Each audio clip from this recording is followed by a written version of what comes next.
surrounded by just cuteness. We have all different types of dogs here at the Dog Society, and we're going to walk you through what they are doing here because it is a really cool place. It's a place that you can watch the football games, all the sporting events, have a beer with your dog. A dog-friendly beer, of course, and we have dogs overload. So I'm going to bring in Lori, Andrea, and Autumn in just a minute, and we have a couple dogs, and I'm sorry I forgot their names already. Just told me about 5 minutes ago, but we're working quickly this morning. Lori, tell us about the Dog Society and what you guys do here, but first, introductions, please. All right, so right here we have Murphy. Murphy is a trained Mock Coon Hound. He was an abandoned hunting dog from the South. And this is Norman. And Norman is coming to you because he knows I'm a pit bull. Norman is the Dog Society owner's dog, and he was rescued from the Riverside County shelter where his mom was going to be euthanized while she was still pregnant with Norman and his litter mates. So Sarah managed to get them to keep the mom, and Norman was able to be born, and he's the sweetest pig ever.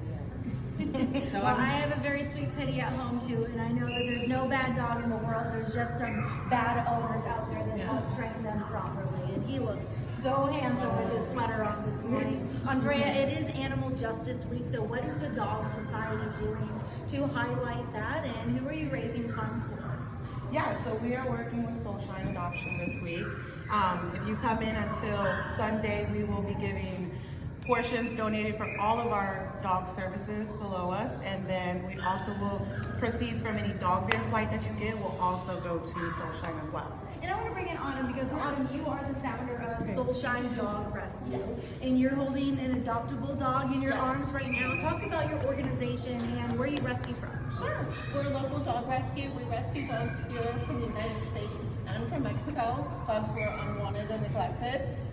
Gavin, for example, he is available for adoption. He is a deaf dog. He was born with a litter that was genetically deaf. He's 6 months old and he is adorable. How can people get in touch with you? So we are partnering with the Dog Society to come here every month for dog adoption events, so that's a great way. But for this week specifically, you could go to dogsocietysd.com. There's a donation button if you'd like to donate to us directly. And then also you could come in and all the proceeds for any doggy puppy beer you want to buy for your dogs goes directly to our rescue.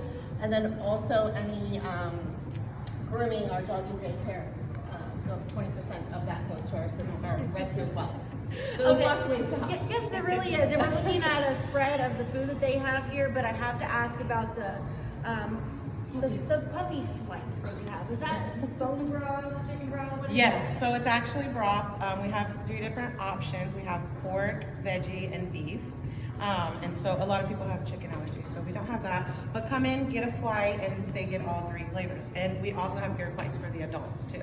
And this is going on all week long, so it is Animal Justice Week. We have 3 lovely pups, and Gavin, who Autumn has in her arms right now, is available for adoption. However, the other 2, they have their private family already. So, Lord, I will send things back over to you from the Dog Society.